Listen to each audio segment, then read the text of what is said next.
To view this video in English, please click the link given above. 12ാം ക്ലാസ്സിൽ പഠിക്കുന്ന എൻ്റെ എല്ലാ മക്കൾക്കും ബയോളജി മൈ പാഷനിലേക്ക് സ്വാഗതം. നമുക്കിന്ന് ഇക്കോസിസ്റ്റം എന്ന ചാപ്റ്റർ പഠിക്കാം.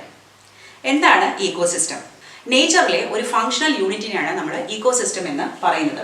Ecosystem is the functional unit of nature where biotic and abiotic factors interact among themselves and also with the physical environment. അതായത് ഒരു റീജിയൻ ഓഫ് എർത്ത് നമ്മൾ എടുത്തു നോക്കിയാൽ അവിടെ ആര് വേണം? അബയോട്ടിക് ഫാക്ടേഴ്സും ബയോട്ടിക് ഫാക്ടേഴ്സും വേണം. ഇത് രണ്ടും നമ്മുടെ എൻവയറമെന്റിന്റെ 2 കോമ്പണൻസ് ആണ്, അല്ലെങ്കിൽ ഇക്കോസിസ്റ്റത്തിന്റെ 2 കോമ്പണൻസ് ആണ്. ബയോട്ടിക് എന്നതുകൊണ്ട് ഉദ്ദേശിക്കുന്നത് ജീവനുള്ള എല്ലാ ജീവജാലങ്ങൾ, അതായത് പ്ലാന്റ്സ് ആകട്ടെ, ആനിമൽസ് ആകട്ടെ, മൈക്രോ ഓർഗാനിസംസ് എല്ലാം ചേർന്ന് വരുന്നതാണ് ബയോട്ടിക് കോമ്പണൻസ്. അതേസമയം ജീവനില്ലാത്ത കോമ്പണൻസിനെയാണ് നമ്മൾ എബയോട്ടിക് കോമ്പണൻസ് എന്ന് പറയുന്നത്. അതിൽ വരുന്നത് soil, moisture, humidity, temperature, water, light എല്ലാം വരുന്നത് എബയോട്ടിക്കിലാണ്, ജീവനില്ലാത്തവ. അപ്പോൾ ഈ ജീവനുള്ളവ തമ്മിൽ ഒരു ഇന്ററാക്ഷൻ നടക്കുന്നുണ്ട്. ഒപ്പം തന്നെ അവയെല്ലാം ജീവനില്ലാത്ത ഈ ഫീച്ചേഴ്സും കൂടെ ഉണ്ടെങ്കിലേ നമുക്ക് സർവൈവ് ചെയ്യാൻ പറ്റുള്ളൂ, അല്ലേ? അപ്പോൾ ഇതെല്ലാം കൂടി ചേർന്ന് ഒരു സെൽഫ് സസ്റ്റെയിനിങ് യൂണിറ്റ് ആയിട്ട് വർക്ക് ചെയ്താലാണ് നമ്മളതിനെ ഇക്കോസിസ്റ്റം എന്ന് പറയുന്നത്. നിങ്ങളുടെ ക്ലാസ് ഒന്ന് എടുത്തു നോക്കൂ. നിങ്ങളുടെ ക്ലാസ്സിൽ നിങ്ങൾ കുട്ടികളെല്ലാം ഉണ്ടല്ലേ? നിങ്ങളെല്ലാം ബയോട്ടിക് പാർട്സ് അല്ലേ? അതേസമയം അവിടെ ലൈറ്റ് ഉണ്ട്, ടെമ്പറേച്ചർ ഉണ്ട്, എയർ ഉണ്ട്, ഹ്യൂമിഡിറ്റി ഉണ്ട്. അപ്പോൾ നിങ്ങൾ എന്താണ് അവിടെ കാണുന്നത്? Abiotic factors. അപ്പോൾ എബയോട്ടിക്കും ബയോട്ടിക് ഫാക്ടേഴ്സ് ഉണ്ട് എന്നതുകൊണ്ട് മാത്രം നിങ്ങളുടെ ക്ലാസ് ഒരു ഇക്കോസിസ്റ്റം എന്ന് പറയാൻ പറ്റുമോ? തീർച്ചയായിട്ടും ഇല്ല. അതിന്റെ കാരണം എന്താണ്? ഒരു ഇക്കോസിസ്റ്റത്തിന് കുറച്ച് ഫങ്ഷൻസ് ഉണ്ട്. അവിടെ പ്രൊഡക്ഷൻ നടക്കണം, അതായത് പ്ലാന്റ്സ് മാത്രമേ പ്രൊഡ്യൂസ് ചെയ്യാൻ പറ്റുള്ളൂ, അല്ലേ? ഫോട്ടോസിന്തസിസ് നടത്തി ഓർഗാനിക് കമ്പൗണ്ട്സിനെ പ്രൊഡ്യൂസ് ചെയ്യാൻ ആർക്ക് മാത്രമേ കഴിയുള്ളൂ? പ്ലാന്റ്സിന്. അപ്പോൾ ആ ക്ലാസ് എന്നൊരു ഏരിയയിൽ അത് നടക്കുന്നില്ല. ഒപ്പം തന്നെ ഇന്ററാക്ഷൻ ഓഫ് ബയോട്ടിക് ഫാക്ടേഴ്സ്, നമ്മുടെ ഇന്ററാക്ഷൻ എന്ന് പറയുന്നത് നിങ്ങളുടെ ക്ലാസ്സിലാകുമ്പോൾ നിങ്ങൾ ധാരാളം വെർബൽ ഇന്ററാക്ഷൻസ് ഉണ്ട്, അല്ലേ? അതല്ല ഇവിടെ ഉദ്ദേശിക്കുന്നത്. ഒന്നിനെ കഴിച്ച് ഒരു ഇന്ററാക്ഷൻ ചെയ്ത് എനർജി ഫ്ലോ നടക്കണം ഒന്നിൽ നിന്ന് ഒന്നിലേക്ക്. അപ്പോൾ അത് നടക്കണം. പിന്നെ ന്യൂട്രിയൻ സൈക്ലിംഗ് നടക്കണം, ഒപ്പം ഡീകമ്പോസിഷൻ നടക്കണം. അങ്ങനെ പല പാരാമീറ്റേഴ്സ് ഒത്തു വന്നാൽ മാത്രമേ നമുക്കതിനെ ഒരു ഇക്കോസിസ്റ്റം എന്ന് പറയാൻ പറ്റുള്ളൂ. അപ്പോൾ നമ്മുടെ ഇക്കോളജിസ്റ്റ് പറയുന്നത് നമ്മുടെ ഈ ഹോൾ ബയോസ്ഫിയർ എടുത്താൽ അതൊരു ലാർജ് ഇക്കോസിസ്റ്റം ആണ്, അല്ലേ? പക്ഷേ അത് ഒത്തിരി വലുതായതുകൊണ്ട് തന്നെ അതിനെ മൊത്തത്തിൽ പഠിക്കുക എന്നുള്ളത് ശ്രമകരമാണ്. അതുകൊണ്ട് നമ്മൾ അതിനെ ചെറിയ ചെറിയ ആ ബയോസ്ഫിയറിലുള്ള ചെറിയ ചെറിയ യൂണിറ്റ്സിനെ നമ്മൾ ഇക്കോസിസ്റ്റമായിട്ട് എടുക്കുന്നുണ്ട്. അത് നമ്മൾ പല വിധത്തിലുണ്ട്. ടെറസ്ട്രിയൽ ആൻഡ് അക്വാട്ടിക് ഇക്കോസിസ്റ്റംസ് പഠിക്കാറുണ്ട്. ടെറസ്ട്രിയൽ എന്ന് പറഞ്ഞാൽ ഏതൊക്കെ വരാം? Forest, grassland, desert, tundra, savanna എല്ലാം ഉണ്ട്, അല്ലേ? ഫോറസ്റ്റിൽ തന്നെ ട്രോപ്പിക്കൽ റെയിൻ ഫോറസ്റ്റ് ആകാം, ടെമ്പറേറ്റ് ഫോറസ്റ്റ്, അങ്ങനെ പലതും ആകാം. പിന്നെ അല്ലെങ്കിൽ അക്വാട്ടിക് വരുമ്പോഴോ പോണ്ട്, ലേക്ക്, റിവർ, ഓഷൻ, അതെല്ലാം എന്താണ്? അക്വാട്ടിക് ഇക്കോസിസ്റ്റംസ് ആണ്. ഇനി ഈ പറഞ്ഞ എല്ലാം തന്നെ നാച്ചുറൽ ആയിട്ടുള്ളവയാണ്. പക്ഷേ മറ്റൊരു ക്ലാസിഫിക്കേഷൻ നാച്ചുറൽ അല്ലെങ്കിൽ മാൻമെയ്ഡ് ഇക്കോസിസ്റ്റം എന്നുള്ളതാണ്. മാൻമെയ്ഡിൽ വരുന്നത് അഗ്രികൾച്ചറൽ ഫീൽഡാണ്. നമ്മളാണ് അവിടെ കൾട്ടിവേറ്റ് ചെയ്യാനായിട്ട് പ്ലാന്റ്സ് ഒക്കെ നട്ടു കൊടുക്കുന്നത്. പക്ഷേ എങ്കിലും അവിടെ ഈ പറഞ്ഞ പ്രൊഡക്ഷൻ നടക്കുന്നുണ്ട്. അതിനെ ഡിപ്പെൻഡ് ചെയ്ത് ഇൻസെക്ട്സും ബേർഡ്സും ആനിമൽസും ഒക്കെ ജീവിക്കുന്നുണ്ട്. അവ തമ്മിലൊരു എനർജി ഫ്ലോ നടക്കുന്നുണ്ട്. അവിടെ ന്യൂട്രിയൻ സൈക്ലിംഗ് നടക്കുന്നുണ്ട്. അപ്പോൾ അവിടെ എന്താണ് സംഭവിക്കുന്നത്? ഒരു ചെറിയൊരു ഇക്കോസിസ്റ്റമായിട്ട് വർക്ക് ചെയ്യണം. അതല്ലെങ്കിൽ അക്വേറിയം. അക്വേറിയം എന്ന് പറയുന്നത് നമ്മുടെ പോണ്ടിൻ്റെ ഒരു മിനിയേച്ചർ ഫോമാണ്, ചെറിയ ഫോമാണ്, അല്ലേ? അവിടെയും ഈ സാധനങ്ങളൊക്കെ ഉള്ളത് കൊണ്ട് തന്നെ നമുക്കതിനെയും ഒരു ഇക്കോസിസ്റ്റമാക്കി കണക്കാക്കാം. ഇനി നമ്മൾ ഈ ചാപ്റ്ററിൽ പഠിക്കാൻ പോകുന്നത് ഈ ഇക്കോസിസ്റ്റത്തിന്റെ പ്രത്യേകതകളെ കുറിച്ചാണ്. നമ്മളൊരു ഇക്കോസിസ്റ്റത്തെ കുറിച്ച് സംസാരിക്കുമ്പോൾ അവിടെ 2 ഫീച്ചേഴ്സാണ് മെയിൻ ആയിട്ടുള്ളത്: സ്ട്രക്ചറൽ ഫീച്ചേഴ്സും ഫങ്ഷണൽ ഫീച്ചേഴ്സും. അപ്പോൾ സ്ട്രക്ചറൽ ഫീച്ചേഴ്സ് എന്ന് പറയുന്നത് ഒന്ന് interaction of biotic and abiotic factors present in that particular ecosystem. അവിടെയുള്ള ജീവനുള്ളതും ജീവനില്ലാത്തതുമായ ഘടകങ്ങൾ തമ്മിൽ ഇന്ററാക്ട് ചെയ്യുന്നതിനെയാണ് നമ്മൾ ഫസ്റ്റ് ഫീച്ചറായിട്ട് പറയുന്നത്. രണ്ടാമത് വരുമ്പോൾ സ്പീഷീസ് കോമ്പോസിഷൻ.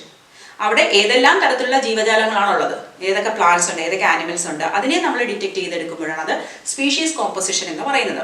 അത് ഓരോ ഇക്കോസിസ്റ്റത്തിനും വ്യത്യസ്തമായിരിക്കും. ഇപ്പൊ പോണ്ടിലുള്ള ജീവികളെ അല്ല നിങ്ങളൊരു ഫോറസ്റ്റിൽ കാണുന്നത്, ഫോറസ്റ്റിലുള്ള ജീവികളെ അല്ല നിങ്ങളൊരു ഡെസേർട്ടിൽ കാണുന്നത്, അല്ലേ? അപ്പോൾ സ്പീഷീസ് കോമ്പോസിഷനും ഓരോ ഇക്കോസിസ്റ്റത്തിൻ്റെയും പ്രത്യേകതയാണ്. പിന്നെ വരുന്നത് സ്ട്രാറ്റിഫിക്കേഷൻ ആണ്. സ്ട്രേറ്റ എന്ന് പറഞ്ഞാൽ എന്താണ്? ഡിഫറെൻറ്റ് ലെവൽസ് ആണ്. അപ്പോൾ നമ്മളിപ്പോൾ ഒരു ഫോറസ്റ്റ് നോക്കുക എന്ന് വിചാരിക്കുക. ഇത്രയും ഒരു ഫോറസ്റ്റ് ഏരിയ, ഇവിടെ വലിയ ട്രീസ് ഉണ്ട്. ഓക്കെ, ഈ വലിയ ട്രീസിൻ്റെ താഴെ എന്ത് വരും? ചെറിയ ട്രീസ് ഉണ്ട്, അല്ലേ? ഈ ചെറിയ ട്രീസിന് താഴെ എന്ത് വരാം? ഷ്രബ്സ് ഉണ്ട്, പിന്നെ സ്മോൾ ഹെർബ്സ് ഉണ്ട്. ഇവിടെ നോക്കിയാൽ പല ലെയർ ആയിട്ടാണ് ഈ ഡിസ്ട്രിബ്യൂഷൻ നടത്തിയിരിക്കുന്നത്. ഓരോ ലെയറിലും ഓരോ ടൈപ്പ് പ്ലാന്റ്സ് ഉണ്ട് അല്ലേ. അപ്പോൾ ഇതൊരു വെർട്ടിക്കൽ ഡിസ്ട്രിബ്യൂഷൻ, വെർട്ടിക്കലിയാണ് ഇത് ഡിസ്ട്രിബ്യൂട്ട് ചെയ്തിരിക്കുന്നത്. നിങ്ങളൊരു വലിയ കെട്ടിടം ആലോചിച്ച് നോക്കൂ, ഒരു മൾട്ടി സ്റ്റോറീഡ് ബിൽഡിംഗ്. അതിൻ്റെ ഏറ്റവും താഴെ ചിലപ്പോൾ കുറച്ച് കൊമേഴ്ഷ്യൽ സ്പേസ് ആയിരിക്കും, അവിടെ കുറച്ച് കടകളൊക്കെ ഉണ്ട്. മേ ബി അതിൻ്റെ മുകളിൽ ഒരു ബാങ്ക് എക്സിസ്റ്റ് ചെയ്യുന്നുണ്ടായിരിക്കാം. ആ ബാങ്കിൻ്റെ മുകളിൽ മേ ബി ഒരു വെയർ ഹൗസോ എന്തെങ്കിലും ആയിരിക്കും. അതിൻ്റെ മുകളിൽ അപ്പാർട്ട്മെന്റ്സ് ആയിരിക്കാം, ആളുകൾ താമസിക്കുന്നത്. അപ്പോൾ ഒരു വെർട്ടിക്കൽ ഡിസ്ട്രിബ്യൂഷൻ നടക്കുകയാണ് അല്ലേ. അല്ലെങ്കിൽ നിങ്ങൾ ഓരോ ഇപ്പോഴത്തെ വലിയ സ്റ്റോഴ്സിലൊക്കെ പോയി കഴിയുമ്പോൾ നമുക്ക് കാണാം അല്ലേ, ഫസ്റ്റ് ലെയറിൽ ഹൈപ്പർ മാർക്കറ്റ് ആയിരിക്കും, സെക്കൻഡ് ലെയറിൽ നിങ്ങൾക്ക് ക്ലോത്ത്സ് ഒക്കെ കിട്ടും, മൂന്നാമത്തെ ലെയറിൽ ചെരുപ്പ് അങ്ങനത്തെ ഐറ്റംസ് ഒക്കെ അല്ലെങ്കിൽ കോസ്മെറ്റിക്സ് ഒക്കെ അതിന്, പിന്നെ ഫർണിച്ചർ അതിൻ്റെ മുകളിൽ, അങ്ങനെ വെർട്ടിക്കൽ ഡിസ്ട്രിബ്യൂഷനാണ് കൊടുത്തിരിക്കുന്നത്. അതുപോലെയാണ് ഇവിടെയും നമ്മൾ കാണുന്നത്. അപ്പോൾ ഈ ഒരു വെർട്ടിക്കൽ ഡിസ്ട്രിബ്യൂഷനാണ് നമ്മൾ എന്ത് പറയുന്നത്, സ്ട്രാറ്റിഫിക്കേഷൻ എന്നതുകൊണ്ട് ഉദ്ദേശിക്കുന്നത്. ഇനി വരുന്ന രണ്ട് ഫീച്ചേഴ്സ് അല്ലെങ്കിൽ സ്ട്രക്ചറൽ ഫീച്ചേഴ്സ് എന്ന് പറയുന്നത് സ്റ്റാൻഡിംഗ് ക്രോപ്പും സ്റ്റാൻഡിംഗ് സ്റ്റേറ്റും ആണ്. ഇപ്പോൾ നിങ്ങൾ ഇവിടെ നോക്കൂ, ഇവിടെ ഒരു പെർട്ടിക്കുലർ ബയോമാസ് ഒരു ടൈമിൽ ഉണ്ട് അല്ലേ. ഇവിടെ പ്ലാന്റ്സ് കൂടാതെ ആനിമൽസ്, ബേർഡ്സും ആനിമൽസ് ഒക്കെ ഉണ്ട്, അതും ഇതിൻ്റെ ഇടയിലുണ്ട്. ഇവരെല്ലാം കൂടെ ചേർത്ത് അവരുടെ ഒരു ബയോമാസ് ഉണ്ട്. അതിനെ അറ്റ് എ പെർട്ടിക്കുലർ ടൈം ഒരു ഏരിയയിലുള്ള ബയോമാസിനെ നമ്മൾ പറയുന്ന പേരാണ് അവിടുത്തെ സ്റ്റാൻഡിംഗ് ക്രോപ്പ്. ക്രോപ്പ് എന്നാണെങ്കിലും ഇവിടെ ലിറ്ററൽ മീനിങ് അല്ല, ക്രോപ്പ് എന്ന് ഉദ്ദേശിക്കുന്നത് ബയോമാസ് ആണ്. അപ്പോൾ എന്താണ് ഈ ബയോമാസ്? നമ്മൾ എപ്പോഴും ഈ വേർഡ് ഫ്രീക്വൻ്റ് ആയിട്ട് ഉപയോഗിക്കും. അപ്പോൾ നിങ്ങളത് മനസ്സിലാക്കിയിരിക്കുക. ബയോമാസ് അതായത് ഒരു ജീവനുള്ള വസ്തുവിൻ്റെ മാസിനെയാണ് നമ്മൾ ബയോമാസ് എന്ന് പറയുന്നത്. അപ്പം ഞാനൊരു പ്ലാന്റ് എടുത്തു, ഒരു കുഞ്ഞ് ഹെർബേഷ്യസ് പ്ലാന്റും ഒരു ഹ്യൂജ് ട്രീ ഞാൻ എടുത്തു കഴിഞ്ഞാൽ ബയോമാസ് വെച്ചാൽ അതിൻ്റെ ഓർഗാനിക് കണ്ടന്റ് അല്ലെങ്കിൽ അതിൻ്റെ മാസം എന്താണ്, ജീവനുള്ള വസ്തുവിൻ്റെ മാസം എന്ന് പറയുന്നത് ഉണ്ടാക്കിയിരിക്കുന്നത് ഓർഗാനിക് സബ്സ്റ്റൻസസ് ഉണ്ടല്ലേ. അത് ഈ പ്ലാന്റിന് വളരെ ചെറുതായിരിക്കും, ഈ ട്രീന് വളരെ കൂടുതലായിരിക്കും. അപ്പോൾ ഒരു ഫോറസ്റ്റ് ഏരിയയിലെ ബയോമാസ് എപ്പോഴും എന്തായിരിക്കും, കൂടുതലായിരിക്കും. വലിയ വലിയ ആനിമൽസിൻ്റെ ബയോമാസ് എങ്ങനെയായിരിക്കും, കൂടുതലായിരിക്കും അല്ലേ. അപ്പോൾ അങ്ങനെ വരുന്ന ഒരു ഏരിയയിലെ ഒരു പെർട്ടിക്കുലർ ടൈമിലുള്ള ടോട്ടൽ ബയോമാസിനെ പറയുന്ന പേരാണ് എന്ത്, സ്റ്റാൻഡിംഗ് ക്രോപ്പ്. ബയോമാസ് നമ്മൾ രണ്ട് തരത്തിൽ മെഷർ ചെയ്യാറുണ്ട്. ഫസ്റ്റ് ടൈപ്പ് എന്ന് പറയുന്നത് എന്താണ്, നമ്മുടെ ഫ്രഷ് വെയിറ്റ് ആണ്. അതായത് ടോട്ടൽ ബയോമാസ്, ജസ്റ്റ് മാസ് എത്രയെന്നേ കണ്ടുപിടിക്കുന്നുള്ളൂ. പക്ഷേ നമുക്കറിയാം നമ്മുടെ ശരീരത്തിലൊക്കെ വലിയൊരു പെർസെൻറ്റേജ് വാട്ടറാണുള്ളത്. അപ്പോൾ കുറച്ചും കൂടി പ്രിസൈസ് ആയിട്ട് ഓർഗാനിക് മാറ്റർ മാത്രം കിട്ടണമെങ്കിൽ നമ്മൾ ഉപയോഗിക്കുന്ന ഒരു മെത്തേഡാണ് ഡ്രൈ വെയിറ്റ്. അത് പ്ലാന്റ്സിലൊക്കെയാണ് നമ്മൾ അപ്ലൈ ചെയ്യുന്നത്. അതായത് എല്ലാം വെള്ളം ഉണക്കി വെള്ളമെല്ലാം മാറ്റിയതിന് ശേഷം കിട്ടുന്നതാണ് ഡ്രൈ വെയിറ്റ്. അത് കുറച്ചും കൂടെ റിലയബിൾ ആയിട്ടുള്ള ഒരു വാല്യൂ ആണ്. പക്ഷേ അത് നമുക്ക് ജീവനോടെ ഉള്ളപ്പോൾ അതിനെ അങ്ങനെ ചെയ്യാൻ പറ്റില്ല അല്ലേ, ഒരു ഡിസ്ട്രക്റ്റീവ് മെത്തേഡും കൂടിയാണ്. പക്ഷേ അതാണ് കുറച്ചുകൂടെ ആക്യുറേറ്റ് ഉള്ള ഒരു വാല്യൂ. അപ്പോൾ ബയോമാസ് എന്താണെന്ന് മനസ്സിലായല്ലോ. അപ്പോൾ ആ ഒരു സ്ഥലത്തുള്ള ഒരു പെർട്ടിക്കുലർ ടൈമിലുള്ള ബയോമാസിനെയാണ് നമ്മൾ സ്റ്റാൻഡിംഗ് ക്രോപ്പ് എന്ന് പറയുന്നത്. ഇനി സ്റ്റാൻഡിംഗ് സ്റ്റേറ്റ് എന്ന മറ്റൊരു സിമിലർ ആയിട്ടുള്ള ഒരു ഡെഫിനേഷനും കൂടെ നമ്മൾ പഠിക്കാനുണ്ട്. സ്റ്റാൻഡിംഗ് സ്റ്റേറ്റ് എന്ന് പറയുന്നത്, ഇപ്പോൾ ഇതൊരു ഫോറസ്റ്റ് എടുത്താൽ അതിൻ്റെ ഫ്ലോറിൽ സോയിലുണ്ട് അല്ലേ. ആ സോയിലിൽ ധാരാളം ന്യൂട്രിയൻസ് ഉണ്ട്, phosphorus and calcium, magnesium, so many minerals are there. അതുപോലെ കാർബൺ, ഹൈഡ്രജൻ, ഓക്സിജൻ ഒക്കെ അറ്റ്മോസ്ഫിയറിലുണ്ട്. അതെല്ലാം പ്ലാന്റ്സിന് വേണ്ട ന്യൂട്രിയൻസ് ആണ്. അപ്പോൾ ഇതെല്ലാം കൂടെ ചേർന്ന ഒരു സ്ഥലത്തുള്ള ന്യൂട്രിയൻ്റ് അവൈലബിലിറ്റി അല്ലെങ്കിൽ mineral availability at A particular ടൈമാണ് എന്ന് പറയുന്നത് സ്റ്റാൻഡിംഗ് സ്റ്റേറ്റ്. അപ്പോൾ ബയോമാസ് എന്നെ പറയുന്ന പേര് സ്റ്റാൻഡിംഗ് ക്രോപ്പ് എന്നും, nutrient at A time in A particular area എന്ന് പറയും സ്റ്റാൻഡിംഗ് സ്റ്റേറ്റ് എന്നും പറയും. ഇത് രണ്ടും നമുക്കറിയാം. ഞാനിപ്പോൾ ഇതിനെ ഒരു സെയിം ഏരിയ ഓഫ്, സെയിം ആണെന്ന് വിചാരിക്കുക, സെയിം അല്ല എനിക്കറിയാം. അപ്പോൾ ഇതൊരു ഡെസേർട്ട് ആണെങ്കിലോ ഓർഗാനിസംസ് വളരെ കുറവാണ്, പ്ലാന്റ്സും വളരെ കുറവാണ് അല്ലേ. അപ്പോൾ ബയോമാസ് എന്ന് പറയുന്നത് ഇവിടെ ഈ ഫോറസ്റ്റിനെ കമ്പയർ ചെയ്യുമ്പോൾ ഇവിടുത്തെ സ്റ്റാൻഡിംഗ് ക്രോപ്പ് വളരെ കുറവാണ്. സ്റ്റാൻഡിംഗ് സ്റ്റേറ്റും കുറവാണ്, കാരണം ഡെസേർട്ടൊന്നും അത്ര ഫെർട്ടൈൽ അല്ല. അപ്പോൾ അതുകൊണ്ട് തന്നെ ഇങ്ങനെ ഒരു കമ്പാരിസൺ, ഇതും ഒരു ഫീച്ചറാണ്, സ്ട്രക്ചറൽ ഫീച്ചറാണ് എന്തിൻ്റെ, ഇക്കോസിസ്റ്റത്തിൻ്റെ. അപ്പോൾ ഇക്കോസിസ്റ്റത്തിൻ്റെ സ്ട്രക്ചറൽ ഫീച്ചേഴ്സ് നമ്മൾ ഡിസ്കസ് ചെയ്ത് കഴിഞ്ഞു. ഇനി ഫങ്ഷണലി എന്തൊക്കെ അവിടെ നടക്കണം എന്നുള്ളതിനെ കുറിച്ചാണ് നമ്മൾ പറയാൻ പോകുന്നത്. അപ്പോൾ ഒരു ഇക്കോസിസ്റ്റത്തിൽ പ്രൊഡക്ടിവിറ്റി മസ്റ്റാണ്. പ്രൊഡക്ടിവിറ്റി എന്നതുകൊണ്ട് ഉദ്ദേശിക്കുന്നത് നമ്മുടെ പ്ലാന്റ്സ് ഫോട്ടോസിന്തസിസ് ചെയ്ത് ഓർഗാനിക് മാറ്റർ പ്രിപ്പയർ ചെയ്യുന്നതാണ്. കാരണം മറ്റു ജീവജാലങ്ങൾക്കൊന്നും അതിനുള്ള കഴിവില്ല. അപ്പോൾ പ്ലാന്റ്സിന് മാത്രമേ അത് പറ്റുള്ളൂ. അപ്പോൾ അതിനെയാണ് നമ്മൾ പ്രൊഡക്ടിവിറ്റി എന്നതുകൊണ്ട് ഉദ്ദേശിക്കുന്നത്. പിന്നെ വരുന്നത് ഡീകമ്പോസിഷൻ. ഈ ജീവനുള്ള പ്ലാന്റ്സ് ആയാലും ആനിമൽസ് ആയാലും അതെല്ലാം ചത്തു കഴിഞ്ഞാൽ അതെല്ലാം മണ്ണിലേക്ക് ലയിച്ചു ചേരണം അല്ലേ. എന്നാൽ അതിനെ പറയുന്ന പേരാണ് ഡീകമ്പോസിഷൻ. അതിന് ഹെൽപ്പ് ചെയ്യുന്നത് ആരാണ്? ചില ചെറിയ ഓർഗാനിസംസും മൈക്രോബ്സും ആണ്. പിന്നെ എനർജി ഫ്ലോ. എനർജി സൂര്യനിൽ നിന്ന് വന്ന് പ്ലാന്റ്സ് എടുക്കുന്നു നമുക്കറിയാം. പക്ഷേ ആ പ്ലാന്റ്സിൽ ഇരുന്നാൽ മതിയോ?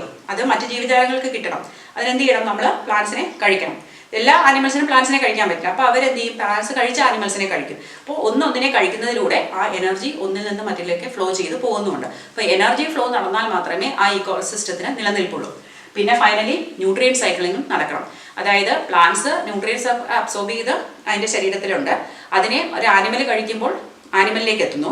ഈ പ്ലാന്റും ആനിമലും മരിച്ചു കഴിഞ്ഞാൽ അല്ലെങ്കിൽ നശിച്ചു കഴിഞ്ഞാൽ അവ മണ്ണിലേക്ക് ചേർന്ന് വിഘടിച്ച് ഈ ന്യൂട്രിയൻസ് ഒക്കെ തിരിച്ച് ഈ വന്ന സോഴ്സിലേക്ക് തന്നെ പോകുന്നു. അതിനെയാണ് നമ്മൾ പറയുന്നത് ന്യൂട്രിയൻ സൈക്ലിംഗ്. അപ്പോൾ ഈ 4 ഫങ്ഷൻസ് ആണ് ഇക്കോസിസ്റ്റത്തിലുള്ളത്. ഈ 4 ഫങ്ഷൻസിനെ ഡീറ്റെയിൽ ആയിട്ട് പഠിക്കുന്നതാണ് ഈ ചാപ്റ്റർ. വളരെ സിമ്പിളാണ്, വലിയ കോംപ്ലക്സിറ്റി ഒന്നും ഇല്ലാത്ത ചാപ്റ്ററാണ്. പക്ഷേ കുറച്ച് ഡെഫിനിഷൻസ് ഒക്കെ നിങ്ങൾ ഓർത്തിരിക്കേണ്ടി വരും. പിന്നെ അതുകൂടാതെ ന്യൂട്രിയൻ സൈക്ലിംഗ് കഴിഞ്ഞിട്ട് ഇക്കോളജിക്കൽ സക്സഷൻ എന്നൊരു പാർട്ടും കൂടി ടെക്സ്റ്റ് ബുക്കിലുണ്ട്, സിറാർക്ക് ആൻഡ് ഹൈഡ്രാക് സക്സഷൻ. പക്ഷേ ഇപ്പോൾ അത് സിലബസിൽ നിന്ന് റിമൂവ് ചെയ്തിരിക്കുകയാണ്.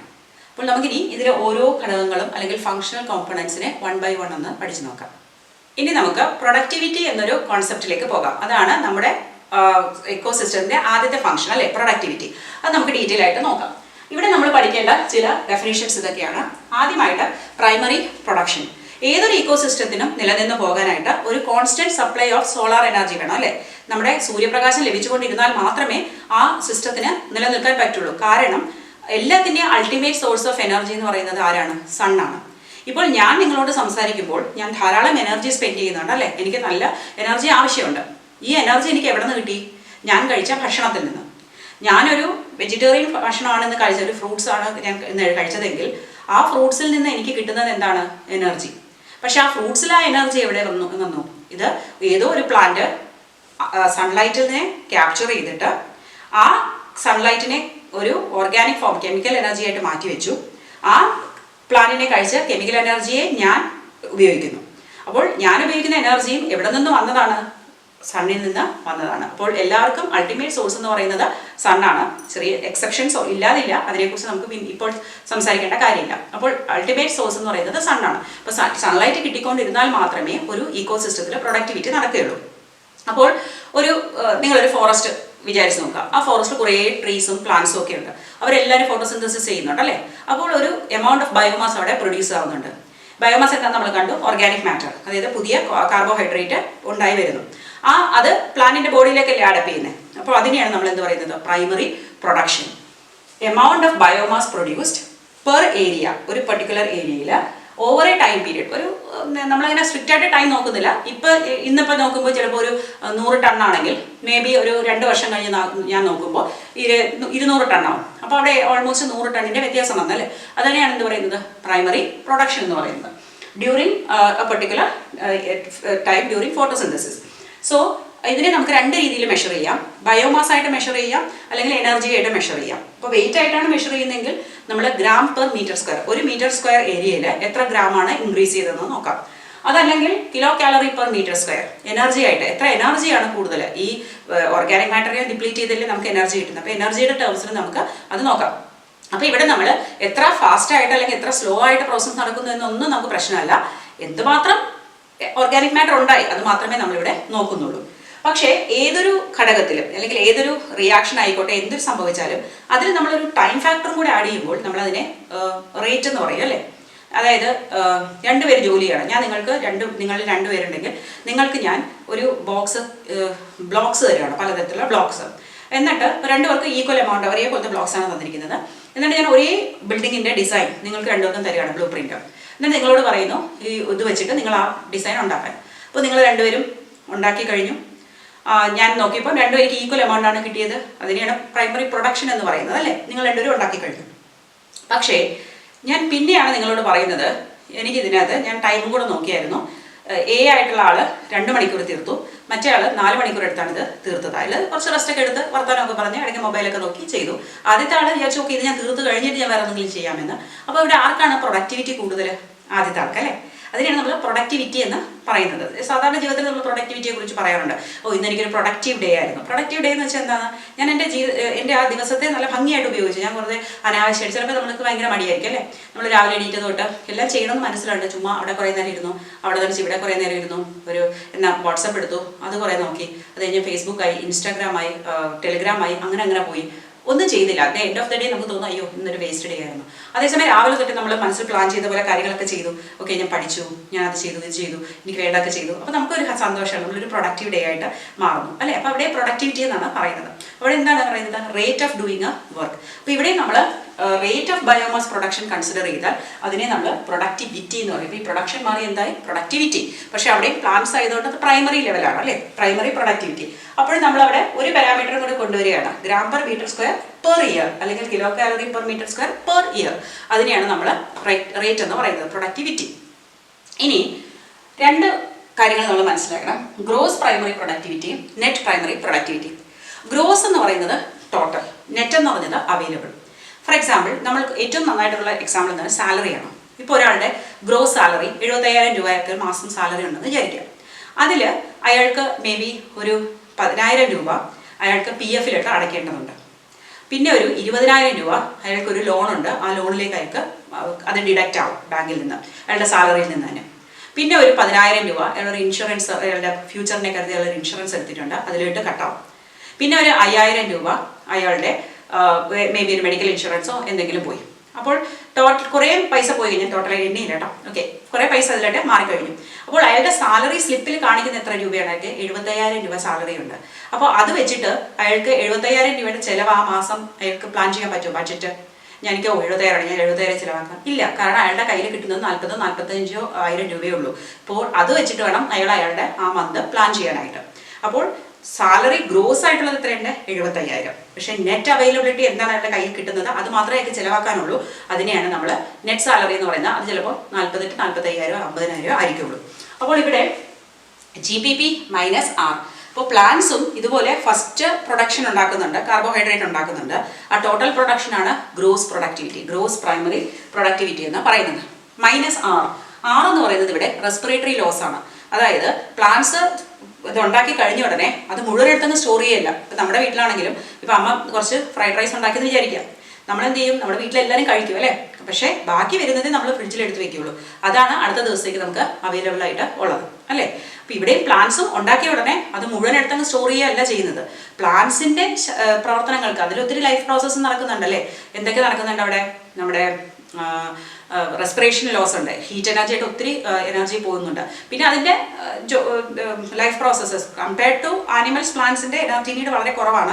അപ്പോൾ ഈ ഗ്രോസ് പ്രൈമറി പ്രൊഡക്ടിവിറ്റിയിൽ നിന്ന് റെസ്പിറേറ്ററി ലോസ് കുറച്ച് കഴിഞ്ഞാൽ നമുക്ക് കിട്ടുന്ന അവൈലബിൾ ആയിട്ടുള്ളതിനാണ് നെറ്റ് പ്രൈമറി പ്രൊഡക്ടിവിറ്റി എന്ന് പറയുന്നത്. അപ്പോൾ ഞാനൊരു പ്ലാന്റിനെ കഴിക്കുന്നു, പ്ലാന്റിനെ കഴിക്കുന്നത് വെച്ചാൽ പച്ചക്ക് പിടിച്ച് കഴിക്കുകയല്ല. ഞാനിപ്പോൾ ചോറുണ്ടെന്ന് വെച്ചാൽ ഒരു പ്ലാന്റ് അല്ലേ, അല്ലെങ്കിൽ ഞാനൊരു തോരൻ കഴിക്കുക, അല്ലെങ്കിൽ മെഴുക്കുവരട്ടി കഴിച്ചു, അതെല്ലാം പ്ലാന്റ്സ് ആണ്. അപ്പോൾ ഞാൻ കഴിക്കുമ്പോൾ എനിക്ക് കിട്ടുന്നത് ഗ്രോസ് ആണോ? അല്ല. ഗ്രോസ് പ്ലാൻ ഉണ്ടാക്കി, പ്ലാന്റിന്റെ റെസ്പിറേറ്ററി ലോസ് പോയി, എന്നിട്ട് പ്ലാന്റ് അതിൽ എന്താണ് സ്റ്റാർച്ചായിട്ട് സ്റ്റോർ ചെയ്തത് അതേ എനിക്ക് അവൈലബിൾ ആയിട്ടുള്ളൂ. അപ്പോൾ ഒരു കൺസ്യൂമർക്ക് എന്താണ് കിട്ടുന്നത്? നെറ്റ് പ്രൈമറി പ്രൊഡക്ടിവിറ്റി, സ്റ്റോർഡ് മാത്രം. അപ്പോൾ GPP മൈനസ് R ആണ് NPP. ഇനി എപ്പോഴെങ്കിലും GPP NPP സെയിം ആവാൻ പറ്റുമോ? ഇല്ല, അത് ഓർത്ത് വെച്ചേക്കാം. കാരണം എപ്പോഴും റെസ്പിറേറ്ററി ലോസ് എന്നുള്ളൊരു ഘടകം അവിടെ ഉണ്ട്. ഒരിക്കലും GPP NPP ആയിട്ട് ഈക്വൽ ആവില്ല. ഇനി വരുന്നത് മറ്റൊരു ഇതാണ് സെക്കൻഡറി പ്രൊഡക്ടിവിറ്റി. അപ്പോൾ ഈ പ്രൈമറി പ്രൊഡക്ടിവിറ്റി കണ്ടു, ഞാനത് കഴിച്ചു, ഞാനൊരു കൺസ്യൂമറാണ് അല്ലേ. ഇനി കഴിച്ചു കഴിഞ്ഞാൽ ഞാനിത് എന്ത് ചെയ്യും? കുറേ എൻ്റെ റെസ്പിറേറ്ററി ലോസ് ആയിട്ട് പോവുകയാണ്, ഞാനും എനർജി ഉപയോഗിച്ചുകൊണ്ടിരിക്കുകയാണ്. ഇനി എക്സസ് ആയിട്ട് ഞാൻ കഴിച്ചു കഴിഞ്ഞാൽ എന്തായിട്ട് എൻ്റെ ബോഡിയിൽ കോമ്പൗണ്ട്സ് ഉണ്ടാക്കാനായിട്ട് ഞാൻ ഉപയോഗിക്കും. അപ്പോൾ rate of production of new organic matter, എൻ്റെ ബോഡിയിൽ ഓർഗാനിക് മാറ്റർ ആയിട്ട് അത് സ്റ്റോർ ചെയ്യപ്പെടുന്നു. അതിനെ പറയുന്നവരാണ് സെക്കൻഡറി പ്രൊഡക്ടിവിറ്റി. സോ പുതിയ ഓർഗാനിക് മാറ്റർ ഈ പ്ലാന്റ്സിൽ നിന്ന് കിട്ടിയ ന്യൂട്രിയൻസ് ഉപയോഗിച്ച് എൻ്റെ ബോഡി ആവശ്യമുള്ള ഓർഗാനിക് മാറ്റർ ഉണ്ടാക്കുമ്പോൾ അത് എൻ്റെ ബയോമാസിൽ ആഡ് ചെയ്യപ്പെടുന്നു. അതാണ് എന്ത്? Secondary productivity. മനസ്സിലായില്ലേ? അപ്പോൾ ടോട്ടൽ എന്താണ് പ്രൊഡക്ഷൻ, അതിനെയാണ് നമ്മൾ പ്രൈമറി പ്രൊഡക്ടിവിറ്റി എന്ന്. ബയോമാസ് ഉണ്ടാകുന്നത്, എത്ര ബയോമാസ് ഉണ്ടായി, അതാണ് പ്രൈമറി പ്രൊഡക്ഷൻ. അത് rate of formation of biomass ആണ് പ്രൈമറി പ്രൊഡക്ടിവിറ്റി. മൊത്തത്തിൽ ഉണ്ടാകുന്ന എത്ര പ്രൊഡക്ടിവിറ്റി ഉണ്ടോ അതിനെ നമ്മൾ ഗ്രോസ് പ്രൈമറി പ്രൊഡക്ടിവിറ്റി എന്ന് പറയും. അതിൽ കുറേയൊക്കെ ലോസ് ആവും in the form of heat, അതിനെ പറയുന്ന പേരാണ് റെസ്പിറേറ്ററി ലോസ്. അത് കഴിഞ്ഞിട്ട് എത്രയാണോ സ്റ്റോർ ആവുന്നത് അതാണ് NPP, നെറ്റ് പ്രൈമറി പ്രൊഡക്ടിവിറ്റി. ഒരു കൺസ്യൂമർക്ക് ലഭിക്കുന്നത് നെറ്റ് പ്രൈമറി പ്രൊഡക്ടിവിറ്റിയാണ്. ആ കൺസ്യൂമർ അതുപയോഗിച്ചിട്ട് സ്വന്തം ശരീരത്തിൽ പുതിയ ഓർഗാനിക് മാറ്റർ ഉണ്ടാക്കുമ്പോൾ അതിനെ എന്ത് പറയും? Secondary productivity. നമുക്കറിയാം പ്രൈമറി പ്രൊഡക്ടിവിറ്റി എല്ലാ സ്ഥലത്തും ഒരുപോലെ ആയിരിക്കണമെന്നില്ല. ഇപ്പോൾ ഞാൻ നിങ്ങൾക്കൊരു 3 ഏരിയ പറയുകയാണ്. സെയിം ഏരിയ ആണെങ്കിൽ വിചാരിക്കുക, forest, grassland and desert. എവിടെയായിരിക്കും കൂടുതൽ പ്രൊഡക്ടിവിറ്റി? നിങ്ങൾ ഉടനെ തന്നെ കറക്റ്റ് ഉത്തരം പറയും. ഏറ്റവും കൂടുതൽ എവിടെയായിരിക്കും? ഫോറസ്റ്റ്, അത് കഴിഞ്ഞ് ഗ്രാസ് ലാൻഡ്, അത് കഴിഞ്ഞിട്ടായിരിക്കും ഡെസേർട്ട് വരുന്നത്. നമുക്കല്ലാതെ തന്നെ അറിയാം അല്ലേ, കൂടുതൽ പ്ലാന്റ് ഉള്ളിടത്ത് പ്രൊഡക്ടിവിറ്റി കൂടും, പിന്നെ സോയിൽ ഫെർട്ടൈലാണ്. അതൊക്കെ നോക്കുമ്പോൾ ഇങ്ങനെ നോക്കിയാൽ ചില ഫാക്ടേഴ്സ് പ്രൊഡക്ടിവിറ്റി ഇൻഫ്ലുവൻസ് ചെയ്യുന്നുണ്ട്. അത് ഏതൊക്കെയാണെന്ന് നോക്കാം. ആദ്യത്തേത് plant species inhabiting a particular area. നമുക്കറിയാം ഗ്രാസ് ആണ് ഗ്രാസ് ലാൻഡിലുള്ളത്, അല്ലെങ്കിൽ ഡെസേർട്ടിൽ വളരെ സെക്യുലൻ്റ് ആയിട്ടുള്ള കുറച്ച് പ്ലാന്റ്സ്, കാക്ടസ് ഒക്കെ ഉള്ളൂ. അവയെ അപേക്ഷിച്ച് അവരുടെയൊക്കെ ലീഫ് റെഡ്യൂസ് ചെയ്ത് സ്പൈനായിട്ട് ഓൺലി സ്റ്റെമ്മാണ് ഫോട്ടോസിന്തസൈസ് ചെയ്ത്. അതിനെ അപേക്ഷിച്ച് നോക്കുമ്പോൾ ഫോറസ്റ്റിലെ ആ ട്രീസിനൊക്കെ ഫോട്ടോസിന്തറ്റിക് എബിലിറ്റി എന്ന് പറയുന്നത് വളരെ കൂടുതലാണ്. അപ്പോൾ ഏതൊക്കെ സ്പീഷീസാണ് അവിടെ ജീവിക്കുന്നത് എന്നുള്ളത് വളരെ വലിയൊരു ഘടകമാണ്. അതുപോലെ തന്നെ മറ്റൊരു ഫാക്ടറാണ് എൻവയറമെന്റൽ ഫാക്ടേഴ്സ്. ഒരു സ്ഥലത്ത് ലഭിക്കുന്ന സോളാർ ഇൻപുട്ട്, അവിടുത്തെ ഹ്യൂമിഡിറ്റി, ടെമ്പറേച്ചർ, അതെല്ലാം തന്നെ ഫോട്ടോസിന്തസിസിനെ അഫക്റ്റ് ചെയ്യുന്ന ഫാക്ടേഴ്സാണ്. അവൈലബിലിറ്റി ഓഫ് ന്യൂട്രിയൻസ്, സോയിലിന്റെ ഒരു ഫോറസ്റ്റിന്റെ സോയിലിന്റെ അവസ്ഥയും ഒരു ഡെസേർട്ടിലെ സാൻഡി സോയിലിന്റെ അവസ്ഥയും നമുക്ക് പെട്ടെന്ന് മനസ്സിലാക്കാൻ കഴിയും അല്ലേ. അപ്പോൾ ഫെർട്ടൈൽ സോയിലും കൂടുതൽ മിനറൽ റിച്ച് ആയിട്ടുള്ളത് എവിടെയാണ്? നമ്മുടെ ഫോറസ്റ്റിൽ തന്നെയാണ്. പിന്നെ photosynthetic capacity of plants. Photosynthetic capacity എന്ന് പറയുന്നത് ഞാൻ ഈ പറഞ്ഞതുപോലെ എല്ലാ പ്ലാന്റിനും ഒരേപോലെ കപ്പാസിറ്റി ഇല്ല. അവരുടെ ലീഫിന്റെ സർഫസ് ഏരിയ കൂടുമ്പോൾ ഫോട്ടോസിന്തസിസ് കൂടും അല്ലേ. ഇൻട്രൻസിക് ഫാക്ടേഴ്സും ഉണ്ട്. നമ്മളെ ഫോട്ടോസിന്തസിസ് 11th പഠിച്ചപ്പോൾ ഇൻട്രൻസിക് ആൻഡ് എക്സ്ട്രൻസിക്, ഇന്റേണൽ ഫാക്ടേഴ്സും എക്സ്റ്റേണൽ ഫാക്ടേഴ്സും ഉണ്ട്. അപ്പോൾ അതിനെയൊക്കെ ഡിപ്പെൻഡ് ചെയ്തിട്ട് ഈ റേറ്റ് ഓഫ് പ്രൊഡക്ടിവിറ്റി മാറിക്കൊണ്ടിരിക്കും. ഇനി നമ്മളൊരു ചെറിയ കമ്പാരിസൺ നോക്കുകയാണെങ്കിൽ ടോട്ടൽ പ്രൊഡക്ടിവിറ്റി ബയോസ്ഫിയർ നോക്കിയാൽ 170 ബില്യൺ ടൺസ് എന്നാണ് പറയുന്നത്. പക്ഷേ നമുക്കറിയാം ബയോസ്ഫിയറിന്റെ 70% കവർ ചെയ്തിരിക്കുന്നത് വെള്ളമാണ്, അതായത് ഓഷ്യൻസ് ആണ്. ഒരു 30% മാത്രമേ ലാൻഡ് ഏരിയ ഉള്ളൂ. പക്ഷേ പ്രൊഡക്ടിവിറ്റി നോക്കിയാൽ ഈ 30% ലാൻഡിൽ 115, അതായത് 70% പ്രൊഡക്ടിവിറ്റി കാണിക്കുന്നത് 115 ബില്യൺ ടൺസ്. അതെവിടെ സംഭവിക്കുന്നത്? ലാൻഡിലാണ്. ഉള്ളി 30% ഉള്ളൂ അതിൻ്റെ എക്സ്പോഷർ. അതേസമയം 70% ഭൂമിയെ കവർ ചെയ്തിരിക്കുന്ന വെള്ളത്തിൽ നടക്കുന്ന പ്രൊഡക്ടിവിറ്റി എന്ന് പറയുന്നത് വെറും 55 ബില്യൺ ടണ്ണാണ്. അപ്പോൾ എന്ത് കുറവാണെന്ന് നോക്കൂ, 70% ഉണ്ടായിട്ട് 55 ഉള്ളൂ. അപ്പോൾ എന്തുകൊണ്ടാണ് ഈ വെള്ളത്തിൽ അല്ലെങ്കിൽ അക്വാട്ടിക് ഫോംസിൽ, ഓഷ്യൻസിൽ ഇത്ര പ്രൊഡക്ടിവിറ്റി കുറയാൻ കാരണം? മെയിനായിട്ട് നമുക്ക് ചൂണ്ടിക്കാണിക്കാവുന്നത് 2 കാരണങ്ങളാണ്. ഒന്ന്, ഈ വരുന്ന സോളാർ എനർജി എത്രത്തോളം ലൈറ്റ് വെള്ളത്തിലേക്ക് പെനിട്രേറ്റ് ചെയ്ത് പോകാൻ കഴിയും? വളരെ കുറച്ചേ പറ്റുള്ളൂ അല്ലേ. ആദ്യത്തെ കുറച്ച് കിലോമീറ്റേഴ്സ് മാത്രമേ ലൈറ്റിന് എത്താൻ പറ്റൂ. അതും വേവ് ലെങ്ത്തിനെ ഡിപ്പെൻഡ് ചെയ്തിരിക്കും. അത് കഴിയുമ്പോൾ ലൈറ്റിന് അങ്ങ് താഴെ എത്താൻ പറ്റില്ല. അപ്പോൾ ഒരു ലെവല് കഴിഞ്ഞാൽ അവിടെ കൂരിരുട്ടാണ്. അവിടെ സ്ഥിരമായിട്ട് ഈ ബോട്ടത്തിൽ താമസിക്കുന്ന ആനിമൽസിന് ഈ സൺ എന്നുള്ള ഒരു സെലസ്റ്റിയൽ ഒബ്ജക്റ്റ് ഉണ്ടെന്ന് പോലും അവർക്കറിയില്ല. അതുകൊണ്ട് തന്നെ അവർ ഫോട്ടോസിന്തസിസിനെ അല്ല ഡിപ്പെൻഡ് ചെയ്യുന്നത് അവരുടെ പ്രൊഡക്ടിവിറ്റിക്ക്. അവിടെ കീമോസിന്തസിസ് ആണ് നടക്കുന്നത്. അപ്പോൾ ലൈറ്റിൻ്റെ അവൈലബിലിറ്റി വളരെ വലിയൊരു ലിമിറ്റിംഗ് ഫാക്ടറാണ്. അതുപോലെ തന്നെ മറ്റൊന്നാണ് നമ്മുടെ മിനറൽസിൻ്റെ അഭാവം. എസ്പെഷ്യലി മാക്രോന്യൂട്രിയൻ, നൈട്രജൻ പോലുള്ള മിനറൽസിൻ്റെ അഭാവവും ഇവിടെ ചൂണ്ടിക്കാണിക്കും.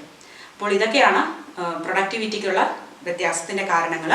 ഇനി ഏതിനാണ് കൂടുതൽ പ്രൊഡക്ടിവിറ്റി എന്നൊക്കെ ചോദിച്ചാൽ ഇതൊന്നും ഓർത്തിരിക്കുക. കോറൽ റീഫ്സിനാണ് ഏറ്റവും കൂടുതൽ പ്രൊഡക്ടിവിറ്റി കണ്ടുവരുന്നത്. ഏതാണ്ട് 2400 gram square per meter square ആണ്. ഇവിടെ എസ്റ്റോറീസ് വരുമ്പോൾ 2200 ആണ്. പിന്നെ വരുന്ന ഫോറസ്റ്റ് തന്നെ ട്രോപ്പിക്കൽ റെയിൻ ഫോറസ്റ്റ് കൂടുതലാണ്, ടെമ്പറേച്ചർ കുറവാണ്. ഓഷ്യൻസ്, ഗ്രാസ് ലാൻഡ്, റിവർ, ലേക്ക്, പോണ്ട്, ഫൈനലി ഡെസേർട്ട് വരുമ്പോൾ only 90 tons per hectare per year നടക്കുന്നുള്ളൂ. അപ്പോൾ നമ്മളൊരു കമ്പാരിറ്റീവ് സ്റ്റഡി നോക്കുകയാണെങ്കിൽ ലാൻഡ് ചോദിച്ചു കഴിഞ്ഞാൽ ഏറ്റവും കൂടുതൽ ട്രോപ്പിക്കൽ റെയിൻ ഫോറസ്റ്റ് ആണ്.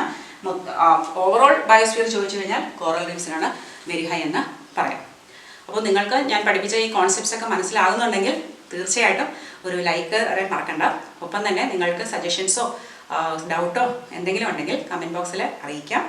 ഒപ്പം തന്നെ നിങ്ങളുടെ കൂട്ടുകാർക്കൊക്കെ ഷെയർ ചെയ്ത് കൊടുക്കണം. സബ്സ്ക്രൈബ് ചെയ്തിട്ടില്ലെങ്കിൽ തീർച്ചയായിട്ടും സബ്സ്ക്രൈബ് ചെയ്യണം. Thank you for watching biology my passion.